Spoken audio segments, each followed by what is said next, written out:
Manusia kita maunya instan, segala sesuatu instan, segala sesuatu cepat, saudara. Tapi bagi Tuhan berbeda. Tuhan lakukan tepat pada waktu.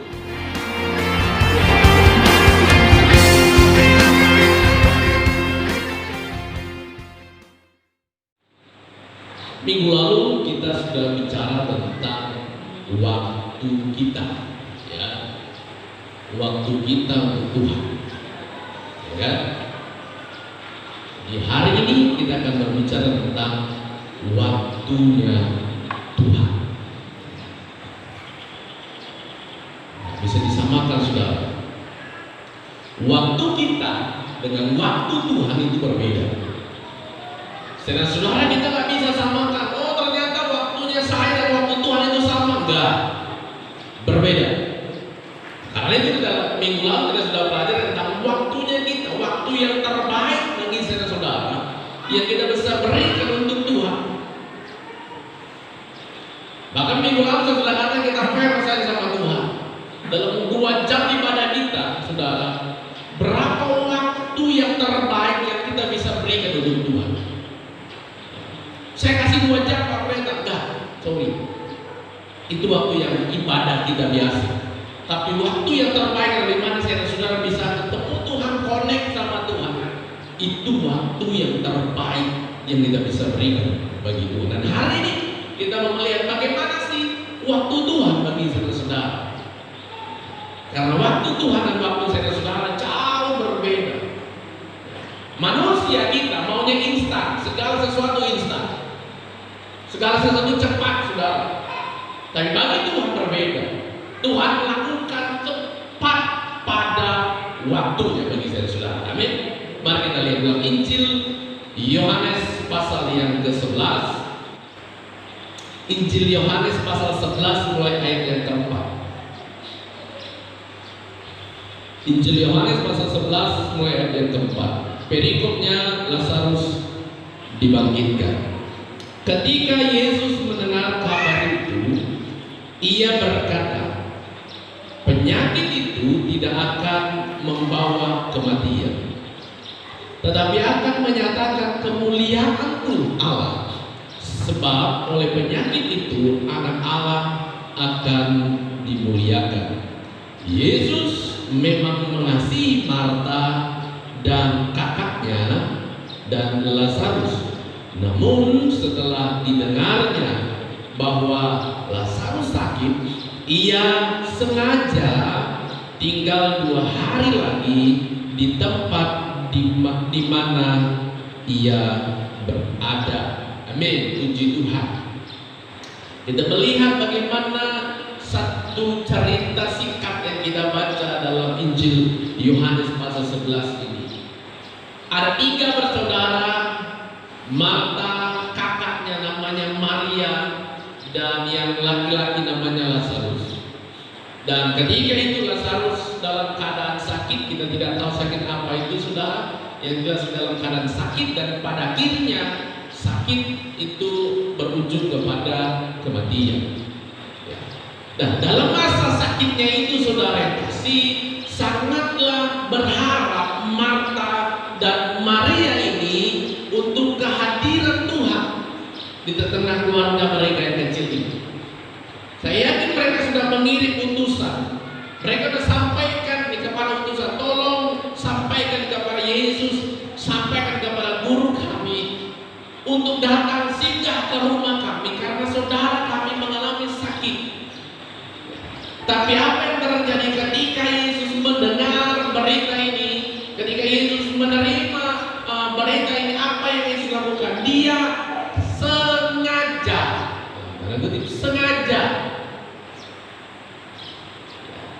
tidak langsung tergesa-gesa, tidak langsung datang ke rumahnya Marta, Lazarus. Enggak. Dia sengaja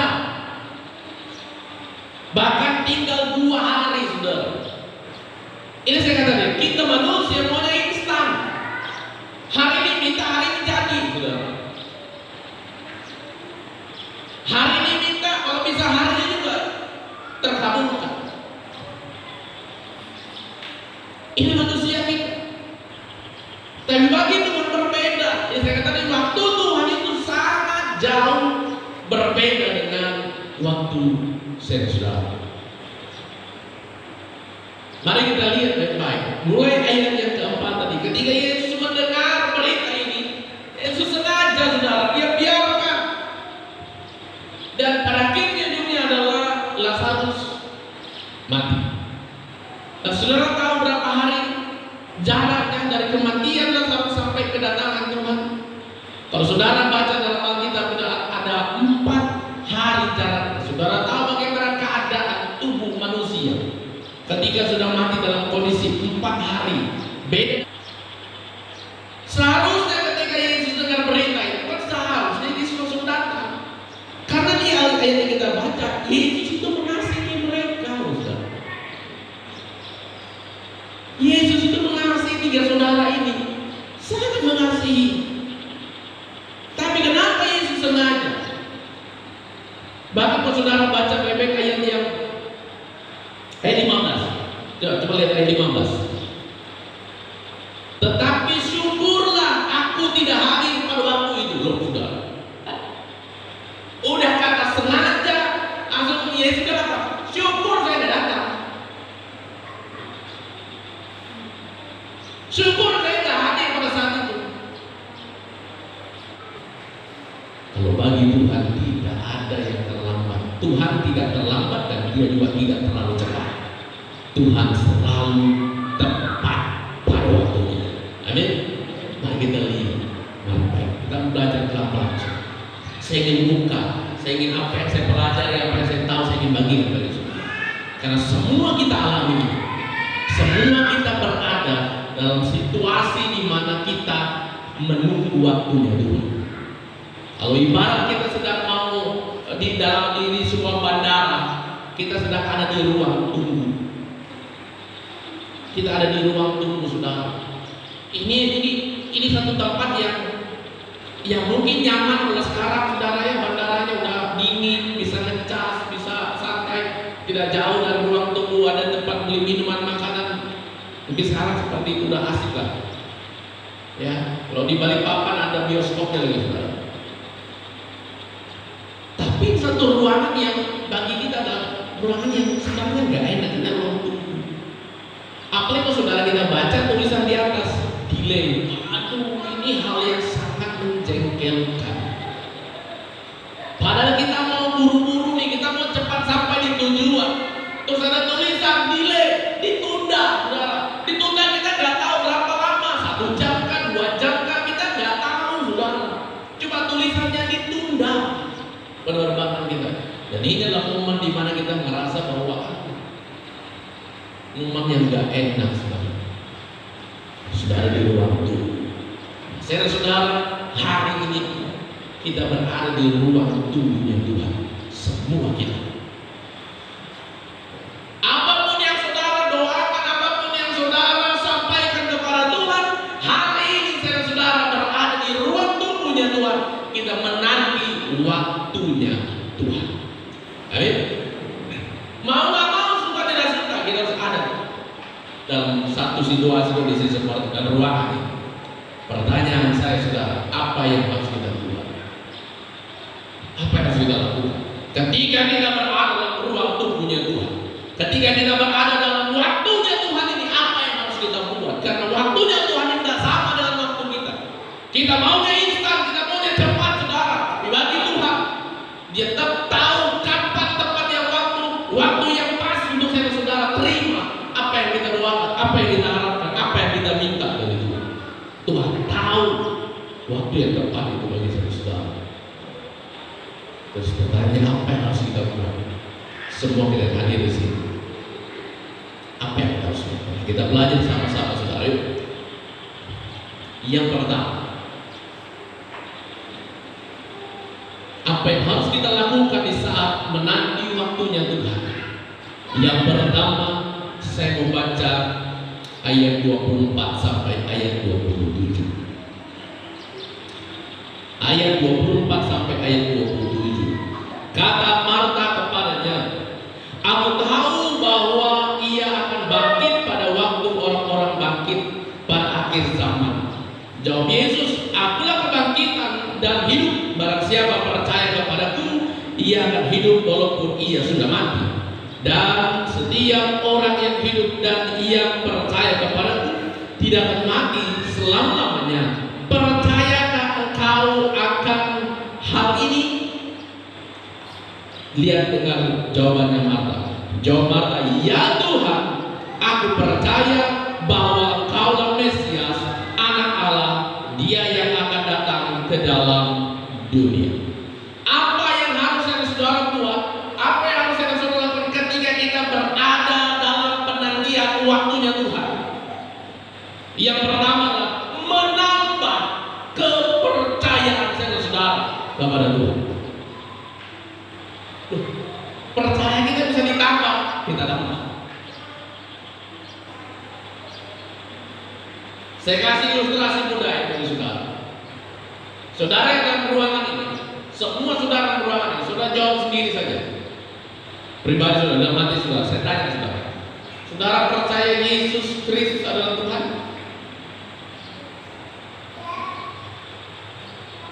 Saya yakin saudara percaya. Kalau saudara tidak percaya, saudara tidak akan ada dalam ruangan ini. Tapi karena saudara percaya bahwa Yesus Kristus adalah Tuhan, makanya saudara ada dalam ruangan ini.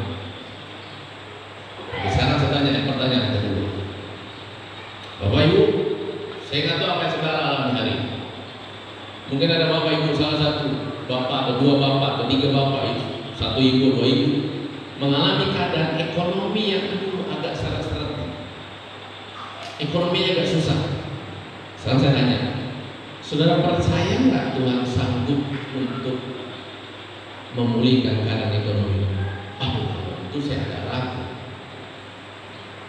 Saudara yang lagi sakit, saya nggak tahu saudara punya penyakit apa saat ini, tapi saya mau tanya kepada saudara, saudara percaya nggak hari ini saudara dengan iman berkata saya sembuh dari sakit saya? Saya tanya saudara, saudara percaya?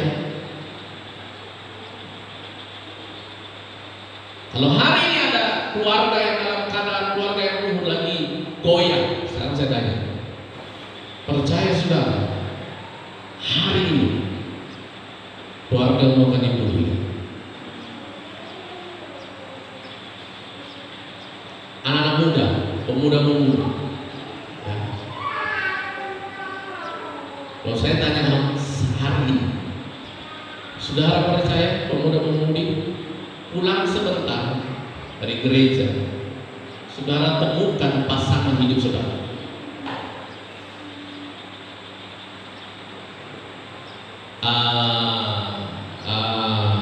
Gimana cara ketemunya ya? Pulang kan tengok kanan kiri cuma sawit. Masa iya ada perempuan di pinggir sawit terus lambai-lambai tangan? Nggak mungkin. Saya tanya, saudara percaya nggak? Kalau itu saya masih ragu. Ini yang saya bilang, kita harus menambahkan kepercayaan itu. Yesus ngomong sama Marta, tenang, dia akan bangkit. Marta jawab apa? Benar, dia akan bangkit, tapi nanti waktu kebangkitan dia akan bangkit. Yesus ngomong sekarang. Marta jawabnya untuk nanti. Yesus ngomong untuk sekarang. Tapi ada banyak kali kita berpikir nanti. Makanya ketika kita dalam ruang tunggunya Tuhan, kita berada dalam penantian waktunya Tuhan, apa yang kita buat? Tambahkan terus kepercayaan saudara kepada Tuhan. Karena di ruang tunggu ini kita akan lebih banyak introspeksi diri.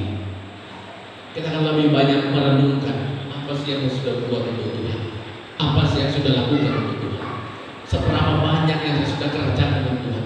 Justru di ruang tunggunya penantian kita ini, saudara, inilah saat yang terbaik untuk kita terus tambahkan kepercayaan kita kepada Tuhan.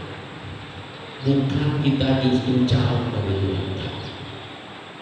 Seharusnya kita semakin nambah terus. Saya doa, saya sudah minta sama Tuhan, walaupun sampai hari ini Tuhan belum kasih, Tuhan belum beri apa yang saya doakan, saya justru mau pertambahkan terus kepercayaan saya sama Tuhan. Saya percaya Yesus itu Tuhan, saya percaya dia sanggup ini buat itu, buat lakukan itu, saya percaya kuasanya hebat.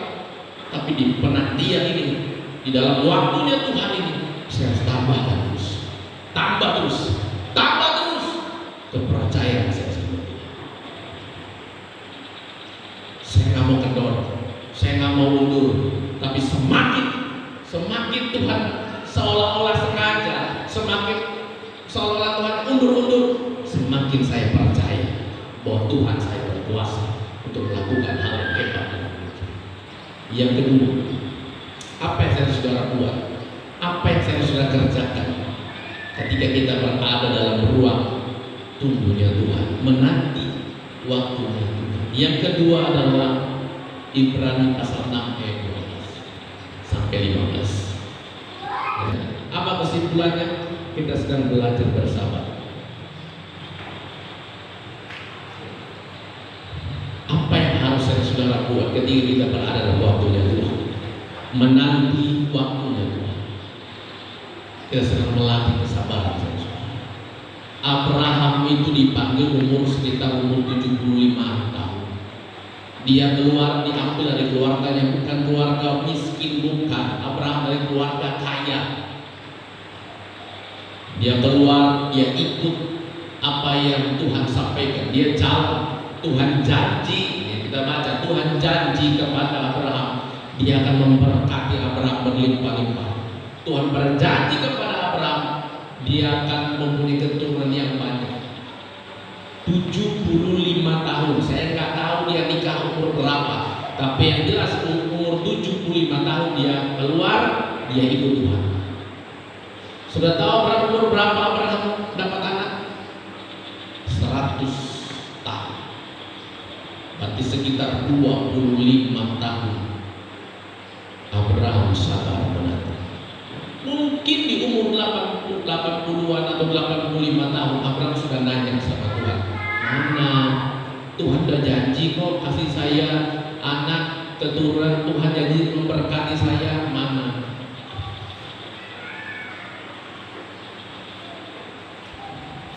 Umur 90 tahun mungkin juga Abraham sempat tanya sama Tuhan, Tuhan mana janjinya? Oke, janji pertama sudah tergenapi, saya sudah mulai nih, kekayaan saya sudah mulai bertambah, saya sudah diberkati, tapi janji kedua mana? Umur 90 tahun.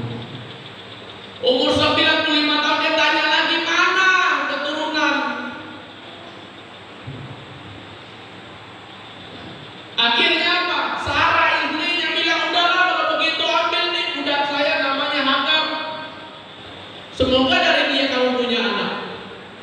Benar, dari Hagar punya anak namanya Ismail. Tapi Tuhan bilang bukan dia, garis keturunanmu akan ada yang lain yang memang garis keturunan asli dari kau dan Sarah. Tapi umur 90 tahunan, udah 93, udah 95, udah 97 tahun, Sarah udah mulai, aduh ini bener enggak ya? Sudah tua kayak gini. Umur 99 tahun Abraham, umur 98 tahun Sarah. Saudara, 90 tahun malaikat datang sama Abraham. Ingat baik-baik, 1 tahun dari sekarang aku akan kembali lagi datang kepadamu. Dan ketika itu kau sudah punya anak. Sarah dengar dari belakang, dia bilang, dia ketawa. Apa? Punya anak umur 90 tahun. Tuhan janji 75 tahun tarik kami keluar dari tempat kami, mau berkati kami berlimpah-limpah, mau berkati keturunan kami sampai umur 92 tahun. Abraham sudah umur 99 tahun umurnya. Tapi Alkitab jelas catat, Abraham sabar.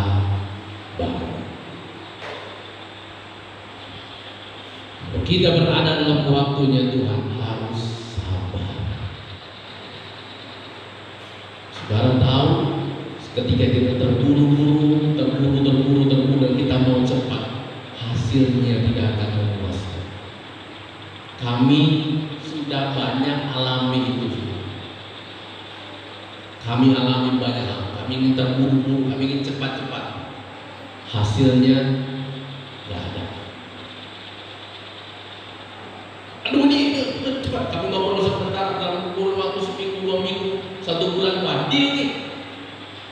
Kami lakukan, kerjakan, pada akhirnya gagal. Kami alami. Kenapa saya bisa sampaikan? Karena kami sudah alami. Kalau begitu apa? Kita harus belajar menanti waktunya. Bawa dalam doakan Tuhan bukan jalan.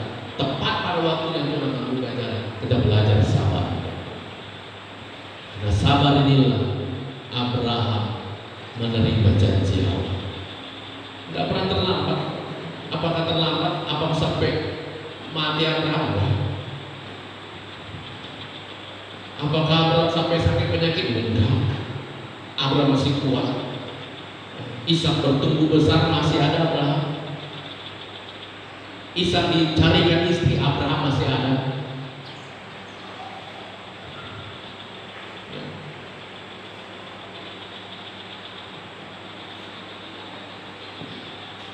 Saudara yang kasih. Nah, sarannya yang cepat mati. Ketika Abraham bawa Ishak itu dikorbankan di Bukit Moria, itu kan terjadi percekcokan lah suami istri biasa, percekcokan suami istri. Pulangnya Abraham gak ke rumah, dia tinggal satu daerah namanya. Gak lama berita datang, istrinya mati. Kata Abraham. Saudara yang kasih, ketika kita belajar menanti waktunya Tuhan, kita belajar sabar. Kita bisa cepat-cepat buru-buru, gak bisa. Tuhan gak kayak gitu cara kerjanya. Tuhan cara kerja itu tepat, saudara.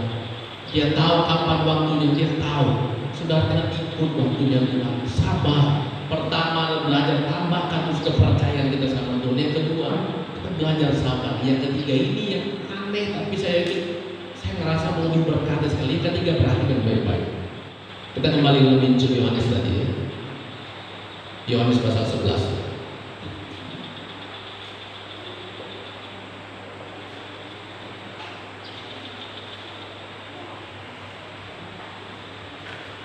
Saudara lihat ayat yang ke 30. Mulai 30. Tetapi waktu itu Yesus belum sampai ke dalam kampung itu. Ia masih berada di tempat Marta menjumpai dia. Ketika orang-orang Yahudi yang bersama-sama dengan Maria di rumah itu untuk menghiburnya, melihat bahwa Maria segera bangkit dan pergi keluar, mereka mengikutinya karena mereka menyangka bahwa ia pergi ke kubur untuk meratap di situ. Setibanya Maria di tempat Yesus berada dan melihat dia, tersungkurlah ia di depan kakinya dan berkata kepadanya, Tuhan, sekiranya engkau ada di sini, saudaraku pasti tidak mati. Ketika Yesus melihat Maria menangis dan juga orang-orang Yahudi yang datang bersama-sama dia, maka Masbulah itu ikut sedih. Yesus itu ikut sedih. Coba saudara perhatikan baik-baik. Ketika Yesus ketemu sama Marta dan Yesus ketemu sama Maria, coba saudara perhatikan responnya Yesus. Berbeda. Responnya Yesus kepada Marta, responnya Yesus kepada Maria berbeda. Saudara mau nggak mau, suka tidak suka, ingat baik-baik hari ini saya mau berkata, respon Tuhan kepada setiap saudara yang hadir di tempat ini itu berbeda-beda. Sudah bilang sama. Oh kita sama-sama memuji Tuhan, lagunya sama itu, ya main musiknya sama, pujiannya sama. Berarti responnya Tuhan kepada saudara sama, beda. Respon Tuhan kepada saudara setiap kita yang hadir hari ini berbeda-beda. Yuk kita lihat kenapa bisa beda. Saudara harus balik ke Injil Lukas supaya kita ngerti kenapa respon Tuhan kepada Marta dan kepada Maria berbeda. Lihat Injil Lukas pasal 10 supaya kita ngerti.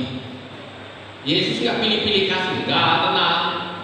Yesus mengasihi semua kita, tapi ingat respon Tuhan kepada setiap kita berbeda. Injil Lukas pasal yang ke-10, saya akan baca bagi kita ayat yang ke-38. Injil Lukas pasal 10 ayat 38. Ketika Yesus dan murid-muridnya dalam perjalanan, tibalah ia di sebuah kampung. Seorang perempuan yang bernama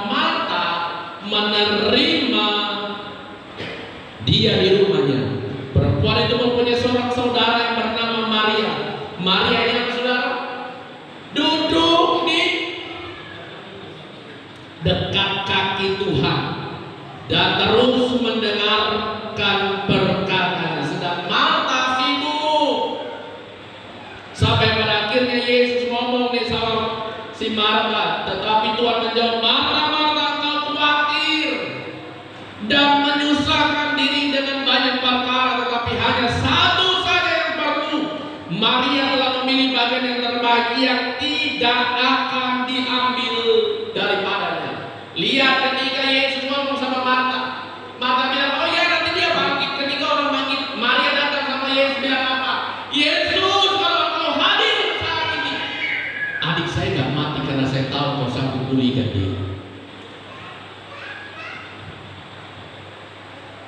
Ketika Maria datang, dia lihat Yesus, ini apa yang Maria lakukan? Bersyukur Maria di bawah kaki Yesus. Saudara, Tuhan gak cuma lihat para saudara penampilan saudara, tapi Tuhan lebih dia melihat hati saudara. Yesus tahu hatinya Maria. Yesus tahu bagaimana hatinya Maria kepada dia.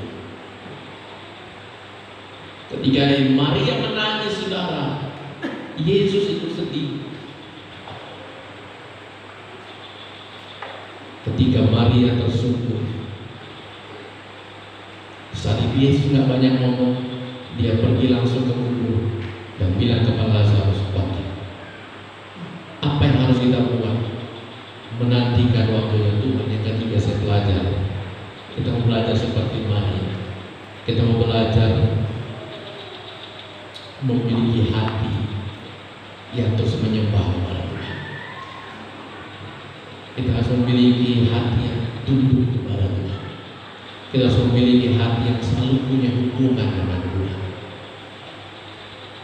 Kalaupun Tuhan belum jawab doa saya hari ini, saya tidak akan pernah berhenti menyembah Tuhan.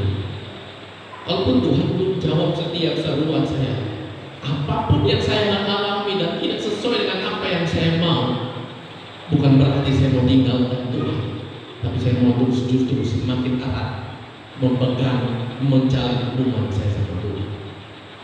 Ingat Tuhan lihat hati saya saudara. Dia nggak cuma lihat penampilan saudara, lihat dari ujung rambut sampai ujung kaki saudara. Dia lihat hati saudara. Saya nggak tahu hati saudara datang sama Tuhan hari ini. Ingat bagaimana hati kita kepada Tuhan, seperti itu respon Tuhan kepada saya saudara. Luar bisa menipu saudara. Maaf saya bisa tertipu saudara. Saudara nyanyi, saudara angkat tangan, aduh saya bisa tertipu. Saya mungkin bilang, luar biasa bapak itu, luar biasa ibu itu, dia nyanyinya sungguh-sungguh, wah luar biasa. Tapi ingat Tuhan tidak bisa ditipu saudara. Tuhan tahu hati saudara. Saat engkau nyanyi di hadapan Tuhan, kan kau menyembah di hadapan Tuhan, saat kau ibadah hari ini sama Tuhan, Tuhan tahu hati saudara. Kalau saya berada dalam penantian waktunya Tuhan, apa yang harus saya buat? Saya harus hati saya terus menyembah Tuhan. Saya terus memberi yang terbaik sama Tuhan. Di ibadah doa saya dan ibu saudara, semua orang bisa nyanyi pujian rohani, semua orang bisa. Semua, nggak perlu orang gereja, nggak perlu. Semua orang bisa nyanyi, mau suaranya bagus, mau suaranya bagus, semua orang bisa nyanyi untuk Tuhan, nyanyi pujian. Tapi belum tentu semua dapat bernyanyi, memberi yang terbaik, menyanyikan pujian itu. Untuk siapa dia bernyanyi? Nggak semua. Kalau saya nyanyikan pujian, untuk siapa saya nyanyikan pujian? Untuk diri saya sendiri, untuk orang lain sekitar saya, supaya orang lihat, atau saya menyanyikan pujian untuk Tuhan? Hanya Tuhan yang tahu. Karena itu saudara nggak bisa bohongin Tuhan. Kalau engkau menyanyikan pujian, beri untuk Tuhan. Saya tahu yang saya sembah namanya Yesus. Saya mau beri ini buat Yesus saya, bukan kepada yang lain. Saya nggak mau kasih untuk memimpin pujian, nggak usah, nggak penting. Saudara nyanyi pujian, saudara angkat tangan, gak usah untuk pemimpin pujian, gak usah. Gak usah buat kami hamba Tuhan, gak perlu saudara. Biarlah setiap saudara nyanyikan pujian saudara, semua untuk Tuhan. Makanya ketika saudara menyanyikan pujian itu untuk Tuhan, saudara gak perlu diperintah pemimpin pujian untuk angkat tangan, saudara akan angkat tangan. Nah, karena saya beri untuk Tuhan kok. Hati saya tergerak untuk mengangkat tangan saya, untuk menaikkan pujian saya angkat tangan. Saya nggak perlu suruh untuk nangis, nggak perlu.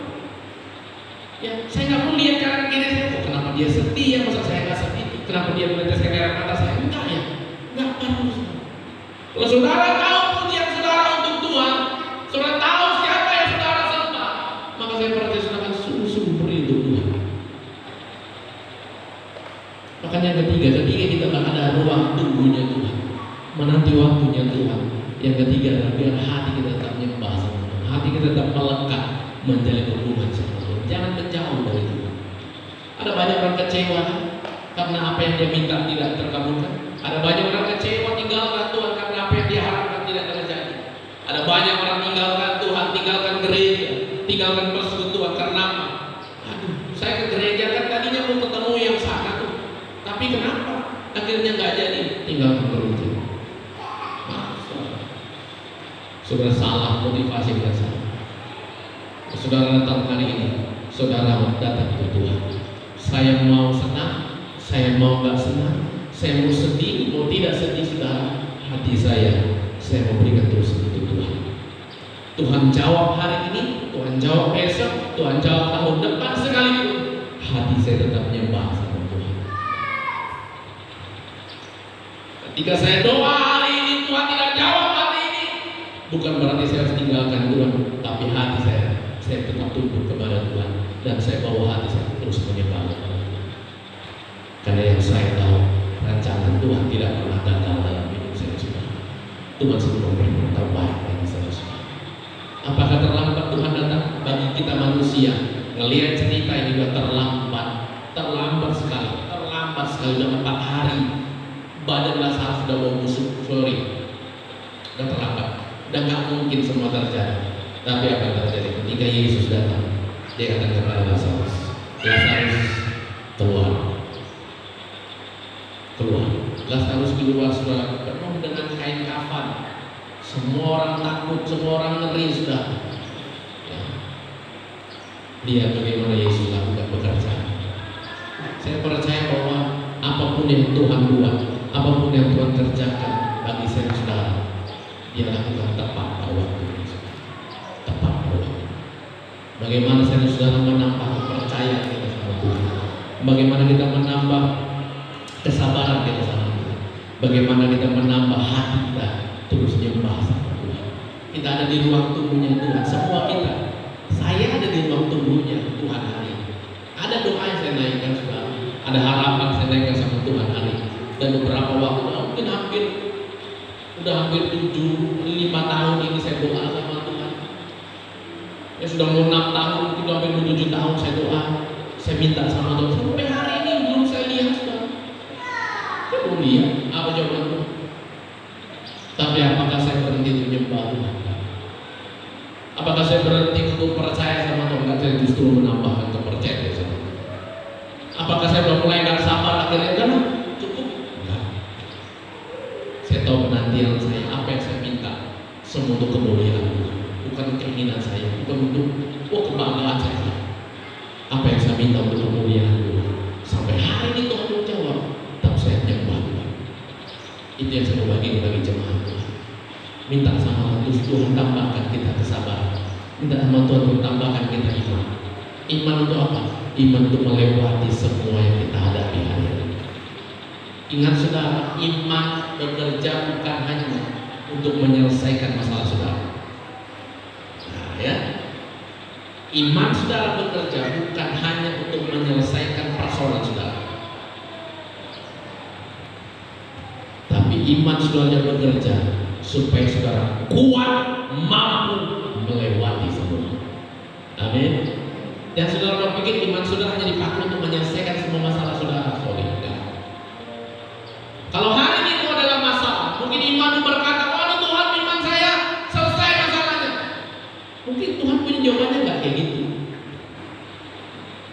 punya jawabannya. Saya kasih iman buat kamu supaya kamu bisa lewati semua. Gak semua orangnya bisa melewati masa yang sulit. Gak semua orang bisa melewati masa yang sukar. Tapi kalau hari ini Tuhan berikan saudara iman untuk saudara bisa melewati masa yang sulit, masa yang sukar, saudara harus bangga sama Tuhan. Iman bukan semua untuk menyelesaikan masalah, enggak. Tapi terkadang iman saudara memampukan saudara untuk melewati semua. Terakhir saya mau bilang begini, saudara yang pernah naik pesawat, saya mau tanya saudara, ketika saudara naik pesawat, saudara kenalan nggak sama pilotnya? Kenalan nggak? Pak, buru-buru mau kenal sama pilotnya, ini yang cowok ya, yang pemuda ya, jangan mau kenalan sama pilotnya, pramugarinya aja susah kenal ya. Apalagi sama pilot. Saya tanya sama saudara nggak kenal pilotnya? Tapi kenapa ketika saudara duduk pasang sabuk, saudara ngerasa aman, saudara ngerasa tenang, dan saudara ngerasa bisa sampai pada tujuan? Pas saudara nggak kenal tuh pilotnya siapa, saudara nggak tahu background pilotnya seperti apa, tapi yang saudara tahu ini pilotnya pasti aman. Dia udah punya jam terbang luar biasa. Saya percaya pilotnya pasti bawa sampai tujuan. Sekarang kita yang kenal sama Tuhan, kenapa nggak kita bisa bilang gitu sama Tuhan? Saya kenal Tuhan saya tahu Yesus saya, dan saya percaya Dia pasti bawa saya sampai kepada tujuan. Kenapa kita yang nggak kenal aja kita bisa yakin bahwa kita sampai pada tujuan? Saya yakin saya bisa sampai ke Jakarta. Kalau saya terbang dari Balikpapan, saya yakin saya bisa sampai ke Jakarta. Kenapa kalau saudara yakin sekali? Saudara nggak kenal pilotnya? Kenapa saudara nggak yakin sama Tuhan kayak saudara? Kalau saudara kenal Dia, saudara terima banyak hal, saudara terima banyak mujizat, kenapa saudara nggak menyerahkan hidup saudara? Kalau saudara doa hari ini, saudara belum terima jawaban, saudara berdoa hari ini belum terima jawaban, kenapa saudara bilang, aduh kenapa ya? Udah tinggalkan Tuhan ya? Ngapain saya nyanyi, ngapain saya doa, ngapain saya nyembah? Tinggalkan Tuhan. Kenapa kita harus tinggalkan Tuhan? Saudara kenal Tuhan, saudara pasti bawa sampai pada tujuan. Dan hari ini mau saya berkata, Yesus yang saya sembah sama Yesus yang saudara sembah sama, Dia akan bawa saya saudara sampai kepada tujuan. Dia berikan kita kekuatan untuk melewati masa yang sulit dalam hidup saudara. Tinggal bagaimana kita dalam waktunya Tuhan melakukan yang terbaik. Dalam waktunya Tuhan ini, bukan Tuhan yang kerja enggak. Dalam waktunya Tuhan, kita yang ditugaskan untuk bekerja. Apa itu? Menambahkan iman. Apa itu? Sabar. Apa itu? Teruslah kita menyembah Tuhan. Jangan berhenti untuk terus menyembah. Saya mau terima tidak terima jawaban, saya mau mengalami sembuh dan tidak sembuh, saya mau mengalami suka atau duka, saya tetap menyembah Tuhan. Apapun yang saya alami hari ini, mau suka mau air mata, saya tetap menyembah Tuhan. Karena saya tahu pada waktunya nanti saya akan berkata, sungguh indah rencana Tuhan dalam kehidupan saya luar biasa. Dan semua Tuhan sudah rancangkan yang terbaik. Tidak ada satu